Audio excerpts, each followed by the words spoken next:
Hola a todos. Vamos a esperar 3 minuticos a las 5:05 para darle tiempo a otras personas que se conecten con nosotros y a las 5:05 en punto empezamos con nuestra revisión del día de hoy.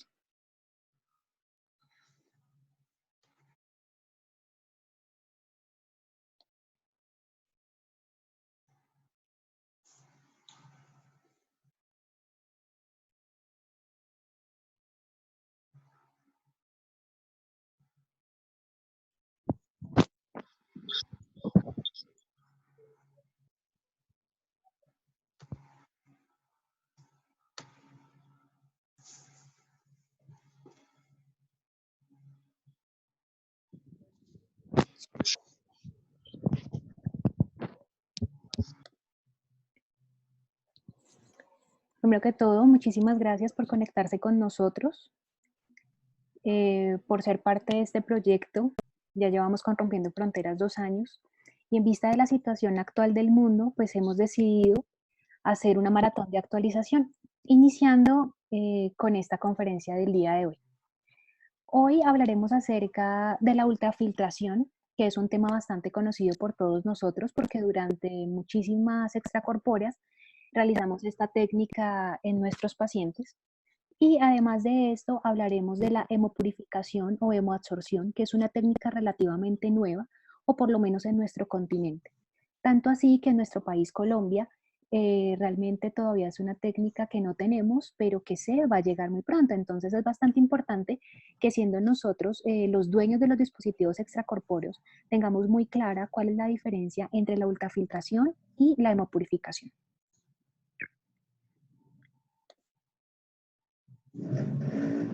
Hablaremos entonces en primera instancia de la ultrafiltración.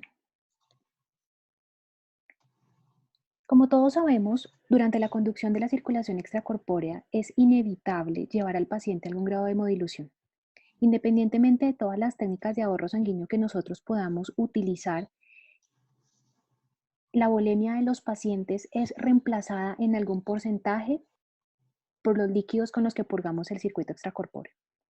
Además de eso, cuando la sangre tiene contacto con una superficie que no es endotelizada, pues indiscutiblemente desencadenamos la respuesta inflamatoria con la activación de los mediadores de la respuesta inflamatoria. Esa hemodilución nos genera unas alteraciones hidroelectrolíticas y la consecuencia de la hemodilución y la respuesta inflamatoria es indiscutiblemente la permeabilidad capilar a la que se ve sometido el paciente durante la conducción de la circulación extracorpórea. Teniendo en cuenta estas 4 respuestas o desencadenantes del bypass, vamos a hablar el día de hoy de la ultrafiltración y de la hemoadsorción o la hemopurificación. ¿Qué tenemos entonces? ¿Qué tenemos entonces? Que durante la circulación extracorpórea lo que normalmente utilizamos es un hemoconcentrador. Recordemos que el tamaño de la fibra del hemoconcentrador va de 180 a 200 nanomicras, con un poro de fibra bastante pequeño, que es de 5 a 10 nanomicras. ¿Qué quiere decir eso? Que todo aquello que sea más grande de 5 a 10 nanomicras no va a poder pasar a través del poro. ¿Me están escuchando? Sí. Okay. Esta ultrafiltración se hace a través del proceso de convección. ¿Qué es la convección? La convección es el proceso para la remoción de solutos.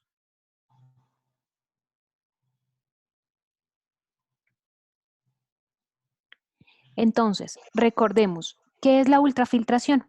La ultrafiltración es el movimiento de agua y de algunos solutos a través de una membrana como resultado del gradiente de presión hidrostática.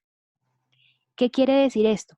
Que cuando yo hablo de ultrafiltración, estoy hablando específicamente de la ultrafiltración o el movimiento de agua a través de una membrana.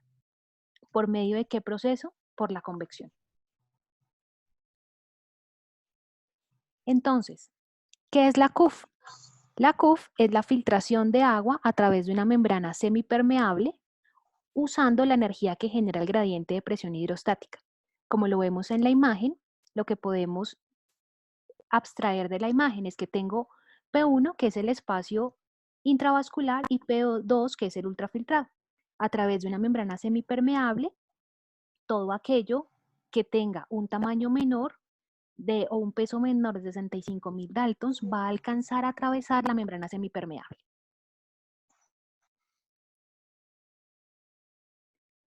¿Cómo lo hace la ultrafiltración?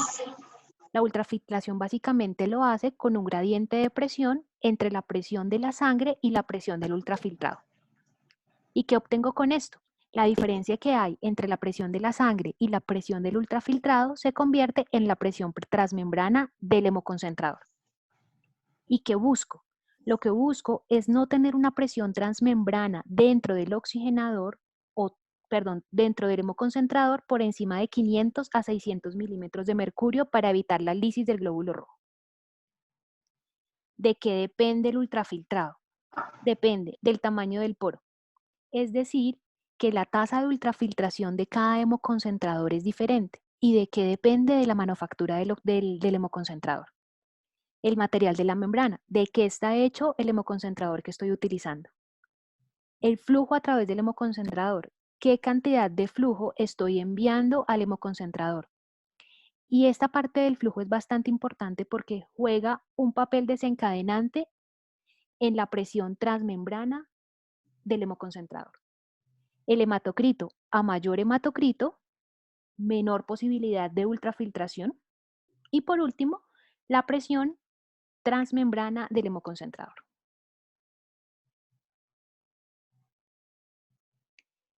Entonces, ¿qué sucede?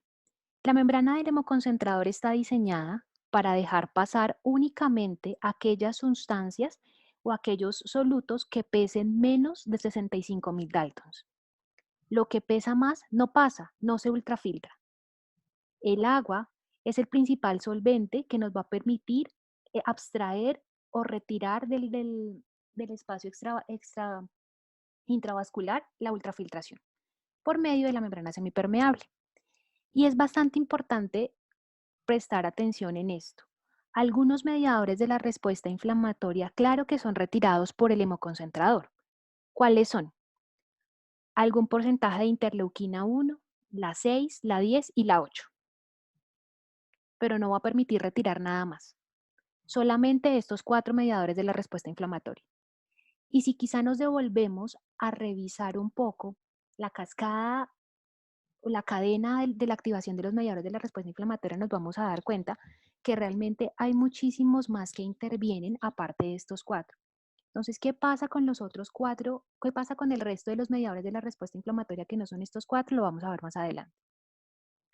Además de esto, es importante que recordemos que algunos medicamentos alcanzan a atravesar esta membrana semipermeable del hemoconcentrador porque su peso es menor de 65.000 daltons, como cuáles, la heparina. Esta es la razón por la cual cuando yo estoy hemofiltrando a un paciente o estoy haciendo ultrafiltración, debo ser bastante juicioso con la medición del ACT, porque de alguna manera es lo que me va a permitir monitorizar la concentración de heparina que garantiza la anticoagulación en el bypass. Si de repente algún porcentaje importante de la heparina alcanza a ser filtrado por el hemoconcentrador, probablemente no tengo o no estoy garantizando la anticoagulación adecuada en el paciente durante la conducción de la circulación extracorpórea.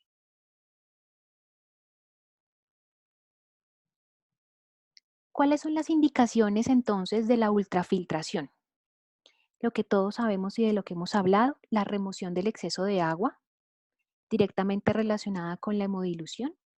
Aumentar el hematocrito. En la medida en que yo soy capaz de remover el exceso de agua del espacio intravascular, pues inevitablemente voy a tener un aumento del hematocrito. Hacer una remoción de los mediadores de la respuesta inflamatoria como efecto secundario, precisamente por los Daltons y por el tamaño del poro de la fibra del hemoconcentrador.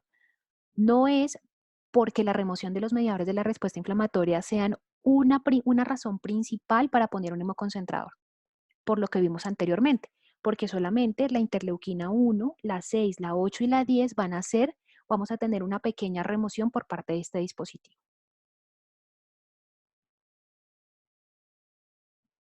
Entonces, ¿qué pasa? Durante la conducción del bypass, yo puedo tener un hemoconcentrador independientemente de la máquina que utilice, independientemente del oxigenador que utilice, de la cirugía que utilice, yo puedo instaurar dentro de mi circuito de circulación extracorpórea un hemoconcentrador. Y tengo que tener bastante clara que la principal razón por la cual lo estoy poniendo es para disminuir el grado de agua, el nivel de agua, es decir, disminuir la hemodilución a la que estoy llevando al paciente. ¿Qué opciones tengo entonces en ultrafiltración? ¿O cuándo hablo de ultrafiltración? Puedo tener entonces ultrafiltración convencional, lo que conocemos como el CUF, antes del inicio de la circulación extracorpórea. ¿Cuál es la razón para hacer ultrafiltración antes de iniciar la circulación extracorpórea? Concentrar el priming.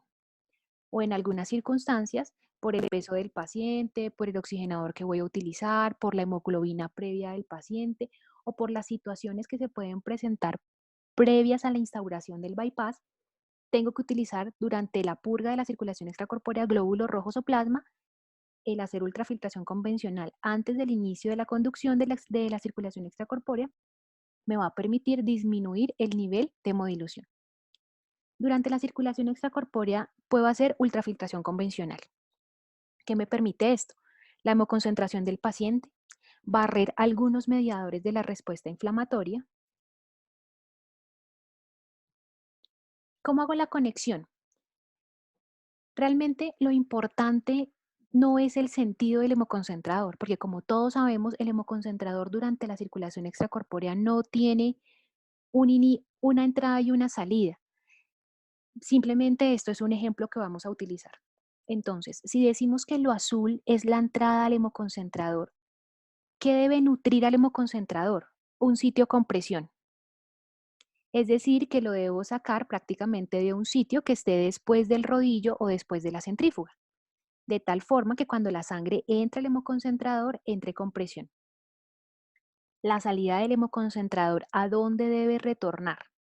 Debe pasar por el reservorio, bien sea el reservorio venoso o el reservorio de carretomía, es decir, antes de la bomba impulsora. ¿Cuál es la razón? Para que todos los filtros que se encuentran en el reservorio, en la membrana, el filtro arterial, alcancen a filtrar pequeñas partículas de aire, microémbolos y así evitar la embolia aérea. Se puede instaurar en cualquier momento de la circulación extracorpórea. Para poder utilizar un hemoconcentrador o hacer ultrafiltración durante el bypass, no necesitas tener el hemoconcentrador puesto desde el inicio. Lo puedes poner durante cualquier momento de la circulación extracorpórea en el que veas que lo necesitas. Entonces, esta es una gráfica que simplemente nos muestra lo que acabamos de hablar. Entonces, fíjense que la entrada o aquello que nutre al hemoconcentrador debe salir siempre de un sitio con presión, nutre el hemoconcentrador, se realiza el ultrafiltrado y debe regresar al reservorio venoso para evitar la embolia aérea.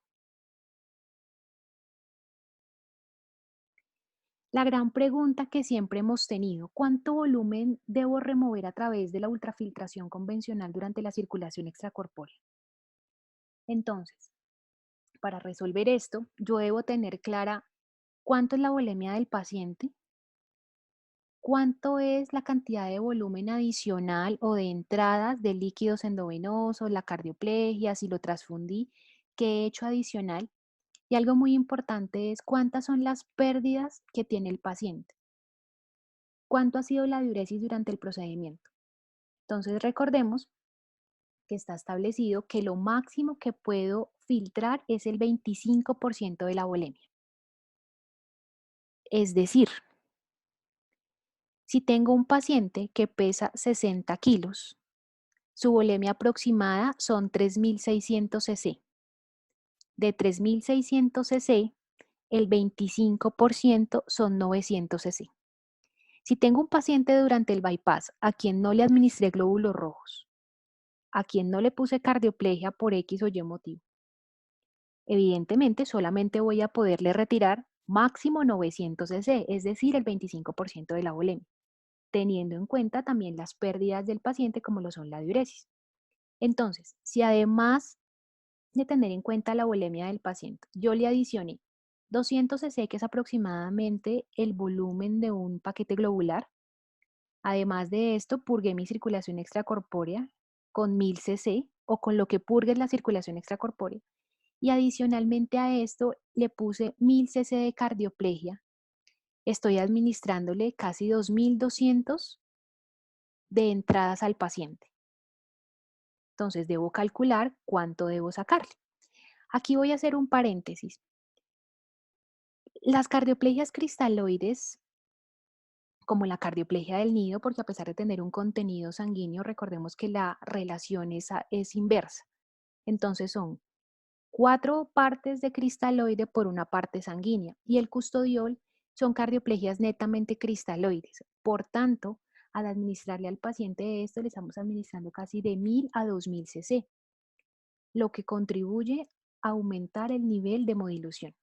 Entonces, ¿cuál es la idea? Poder sacar la cardioplegia que administraste, la cantidad en el priming, y no filtrar más del 25% de la volemia del paciente, siempre teniendo en cuenta la diuresis del paciente. Es decir, que si tu paciente por X o Y motivo tuvo una diuresis o está teniendo una diuresis en bypass de aproximadamente 1500, no le vas a poder sacar más de 2000 en el ultrafiltrado. Porque ¿qué pasa? Cuando lo vas a sacar de bomba, pues realmente el paciente va a estar seco, va a necesitar bastante vasopresor y el efecto va a ser todo lo contrario. Entonces, así como sacar los pacientes hipervolémicos del bypass, tiene sus consecuencias sacarlos completamente hipovolémicos también. Entonces, es bastante importante que seamos muy juiciosos en determinar más o menos cuánto voy a extraerle al paciente de ultrafiltrado. No quiere decir que cuanto más le saques es mejor, pero sí hay que tener claro qué se le administró, cuánto eliminó el paciente y más o menos cuánto está permitido sacarle de ultrafiltrado, teniendo en cuenta siempre que no debemos excedernos más del 25% de la volemia. Durante la circulación extracorpórea se pueden presentar otras situaciones en las cuales yo haga ultrafiltración. Tengo la hemodilución normodilucional. Este escenario es el escenario en el cual yo no tengo mucho volumen en el reservorio para filtrar, pero estoy adicionando volumen de líquidos para filtrar los mediadores de la respuesta inflamatoria. El balance cero es el otro escenario, o el ZBOF. ¿Qué es lo que hago? Hacer una remoción de agua y de algunos electrolitos. ¿Cuál es el objetivo principal de esta estrategia durante la conducción de la circulación extracorpórea? Disminuir la concentración de potasio. Ahora, para poder hacer esa remoción de potasio, utilizo algunos medicamentos.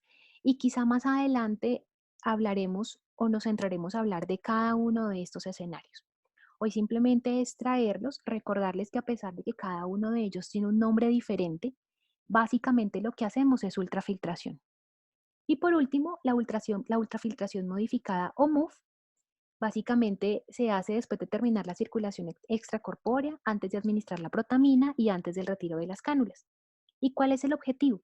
La remoción de mediadores de la respuesta inflamatoria y la hemoconcentración. ¿En qué pacientes la literatura ha mostrado que realmente la ultrafiltración modificada cumple con ese objetivo en la población pediátrica?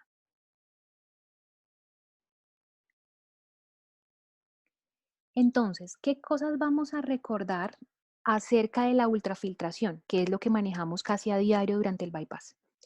El mecanismo es el mecanismo de convección, es decir, el paso de partículas que pesen menos de 65.000 daltons del espacio intravascular al ultrafiltrado. ¿Cuál es la principal indicación? La remoción de agua, es decir, ultrafiltra al paciente. ¿Qué cantidad de CUF? Depende de la volemia, de los líquidos administrados y de los líquidos eliminados. Teniendo claro o habiendo recordado qué es la ultrafiltración, vamos entonces a hablar de qué es la hemoadsorción o hemopurificación. Entonces, recordemos que la adsorción es el proceso por medio del cual los átomos, los iones, las moléculas o partículas de líquidos sólidos son retenidos en una superficie. ¿Qué quiere decir algo? ¿Qué quiere decir esto? Pues básicamente que aquellas partículas que sean solutos o líquidos van a quedar retenidos en una superficie independientemente de que sea la superficie o cuáles sean, dependiendo del tipo de partículas. ¿Cómo funciona? Entonces, ¿cómo funciona la hemoabsorción? Básicamente es un dispositivo que parece en su configuración, en su arquitectura, un hemoconcentrador. Tiene una entrada, una salida, pero a diferencia del hemoconcentrador, dentro de él no tiene unas fibras, tiene esferas de polímero poroso biocompatibles. Como lo ven en esta parte, cada esfera tiene más o menos este tamaño y son millones de esferas cuya función es absorber solutos o líquidos.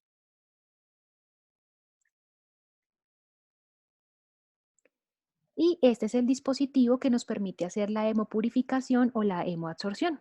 Se llama CytoSorb. ¿Qué permite él? Entonces, permite atrapar moléculas de 5 a 60 kilodalton. Entonces, si lo comparamos con el hemoconcentrador, las moléculas que atrapa este dispositivo son muchísimo más grandes, ya que el hemoconcentrador solamente nos atrapaba moléculas de 5 a 10 daltons. Este va hasta 60 kilodaltons. Por tanto, si miramos esta gráfica, entonces nos damos cuenta que aquí tenemos de 10 a 60 kilodaltons. ¿Y qué tenemos aquí? Todos los mediadores de la respuesta inflamatoria, incluida la hemoglobina libre. Recordemos que la hemoglobina libre es un desencadenante de la respuesta inflamatoria que sí o sí se ve activo todo el tiempo durante la conducción de la circulación extracorpórea o un paciente en ECMO. ¿Por qué? Porque todo el tiempo tenemos lisis del glóbulo rojo, por tanto hay hemoglobina libre. Este dispositivo nos va a permitir barrer interleuquina 8, factor de necrosis tumoral, afrocalcitonina, hemoglobina libre, tromboxanos, interleuquina 10. Todas estas partículas se van a quedar atrapadas dentro de esas esferas de polímero. Entonces, ¿qué nos va a permitir? Una 100% de la remisión en interleuquina 8, interleuquina 1, la 1 alfa, la 10, la 6 y ya por lo menos un 55% de factor de necrosis y además de eso un 80% de la hemoglobina libre en plasma. Entonces, además de esto, ¿qué nos permite extraer? Citocinas, toxinas bacterianas, bilirrubina, todos los factores de la cascada del complemento activos. No extrae ni albúmina, ni proteínas, ni otros componentes formes de la sangre, que es una cosa que es importante tener en cuenta. ¿En quiénes está indicado? Está indicado en sepsis, en trauma, en SDRA, en influenza, en pacientes quemados, en circulación extracorpórea y ECMO. Es decir, en todas las situaciones clínicas que desencadenen respuesta inflamatoria. Porque básicamente lo que hace es arrastrar o sacar todos los mediadores de la respuesta inflamatoria. ¿Cómo lo conectamos a la circulación extracorpórea? Entonces, lo primero que yo tengo que tener en cuenta es que el flujo máximo de funcionamiento del dispositivo es hasta 700 mililitros minuto para evitar hemólisis. ¿Qué quiere decir esto? Que por encima de 700 lo que voy a hacer es lisar el glóbulo rojo y pues no es lo que quiero porque va a tener una cantidad excesiva de hemoglobina libre en plasma y todo lo que sabemos que sucede con la lisis de los glóbulos rojos. Tener en cuenta que tiene una superficie de contacto de 3 metros cuadrados. Es decir, la superficie de contacto es muchísimo más grande que la superficie de contacto de una membrana o un oxigenador para un paciente grande. ¿Cómo lo conecto? De la misma forma en que conecto un hemoconcentrador. No voy a necesitar una máquina adicional, un rodillo adicional, simplemente que el sitio que nutre al dispositivo sea un sitio de donde la sangre salga con presión y lo que retorna del dispositivo siempre pase por el reservorio venoso. También lo puedo utilizar en el escenario del ECMO. ¿Cuál es la idea en el escenario del ECMO? Quizá el escenario en el que más se ha utilizado este dispositivo. Básicamente tiene un tiempo de uso de 24 horas y como lo ven en la imagen, tampoco necesito una máquina adicional para poderlo tener. Simplemente de la misma forma en que utiliza un hemoconcentrador, podría utilizar este dispositivo.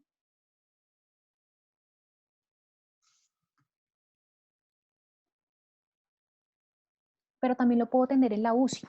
También lo puedo tener en aquellos pacientes que no tienen ni un ECMO, ni están soportados con circulación extracorpórea, ni con un dispositivo extracorpóreo. Simplemente tengo un paciente que tiene una respuesta inflamatoria exacerbada y lo que yo quiero hacer es hacer una remoción de todos los mediadores de la respuesta inflamatoria.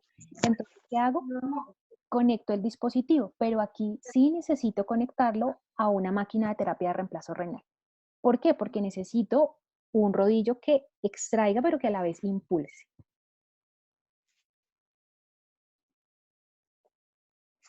Entonces, cosas para recordar acerca de la hemoabsorción. El mecanismo es absorción.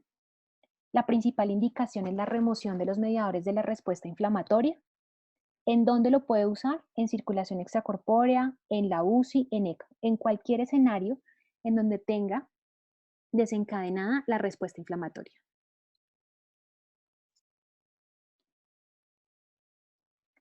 Entonces quiero que nos dediquemos por unos minutos a mirar la relación que hay o las diferencias que hay entre la CUF y la hemoabsorción.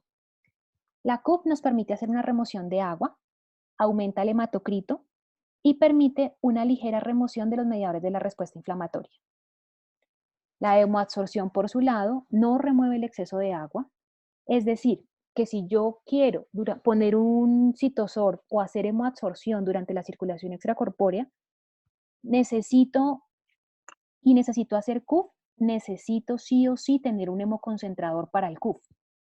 ¿Por qué? Porque como se dan cuenta, son terapias completamente diferentes. Con el CUF o con el hemoconcentrador hago CUF, la remoción de agua. Y con el CitoSorb, ¿qué haría? Hacer solamente remoción total de gran porcentaje de los mediadores de la respuesta inflamatoria. ¿Qué me permite la hemoabsorción? No remueve exceso de agua, es decir, necesita de una terapia de reemplazo renal, la que sea. No aumenta el hematocrito porque no remueve exceso de agua. Por tanto, si mi objetivo es aumentar el hematocrito o remover agua, el dispositivo no será un citosorb, será un hemoconcentrador. Si mi objetivo es barrer mediadores de la respuesta inflamatoria, ¿cuál será el dispositivo? No será un hemoconcentrador, será un citosorb para hacer hemoabsorción. ¿Cuál es el objetivo principal de esta terapia de hemoabsorción? La remoción total de gran porcentaje de los mediadores de la respuesta inflamatoria. Ay, se me perdió. Si miramos esta foto, en esta foto nos vamos a dar cuenta que durante la conducción de esta circulación extracorpórea, nuestros amigos perfusionistas tienen aquí un hemoconcentrador con el cual están haciendo CUF y además de eso tienen aquí un citosorb con el que están haciendo hemoabsorción. En esta foto de este lado vemos un paciente en ECMO que no necesita una máquina adicional ni una terapia de reemplazo renal adicional, la máquina, sino simplemente con el flujo enviado por el ECMO se mantiene el flujo que necesita el citosorb para poder hacer la absorción de todos los mediadores de la respuesta inflamatoria. Muchísimas gracias. ¿Tienen alguna pregunta?